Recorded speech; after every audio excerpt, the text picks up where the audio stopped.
waxaa la ii sheegaya ingiriiskan ma qisas beena run qisa waaxidaan kuu sheegaya waxaa la ii sheegaya inuu nin gurigii ka tegey islaantii buu yimi waxay u yaro hanjabto waxay tidhi haddaad mar dambe haddaad baalkaa noqoto soo hoyan maysid isagoo hanjabaadii qaba bay tidhi waa kan leydhku baktiya ingiriiska bahlada yar la soo iibsadee ordoo reerka u soo iibiyaan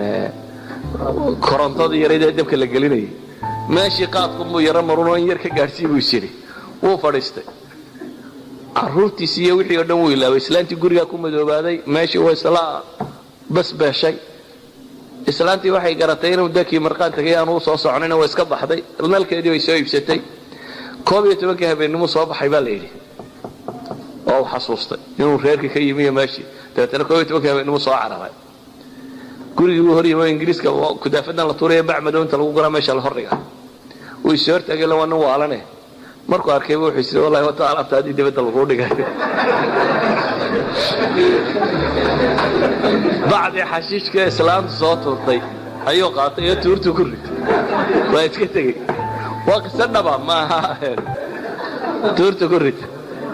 وصع على جوري هو يدي بتجي كمان كوفري ما يلبقوا عباستي واحد أيوة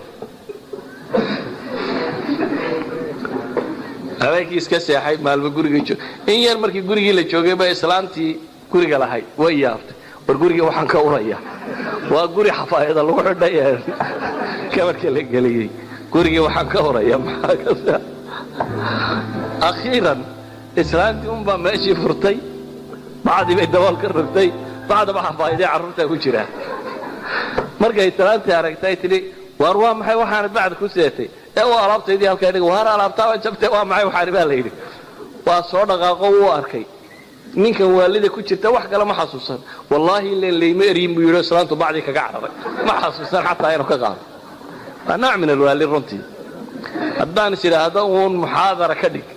inta qisay waliba rasmiya la sheegay takfiikum inuu waxa kani aanu ahayn wax qof miyir qaba oo isticmaali karo على كل حال كما ورما يقاف يعني سوشيالي محولبا dhaqaale muxuu dhibaa dadnimo muxuu geystaa caafimaad muxuu yeelaa laakiin waxaan tilmaamaya waxa weeyaan war waa daraga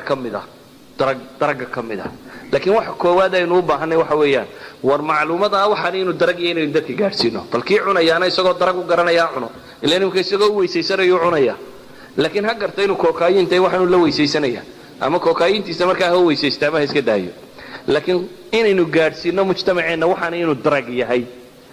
dragnimadiisuna ay caddahay aanay muran u baahnayn ee scientifically la proof gareynay inuu drag caadi yahay kaasnunta inay tahay dragaasi maanta ka qoran dunida oo dhan ama dunida qaybo badan oo kamid ah ka qoran maxay drug number 1 ay ku qorantay idan waxaynu u baahanay bulshadeena inaynu waxa kan geedkani wuxuu yahay Soomaali wali may baranayna inuu baro wallahu a'lam billahi tawfiq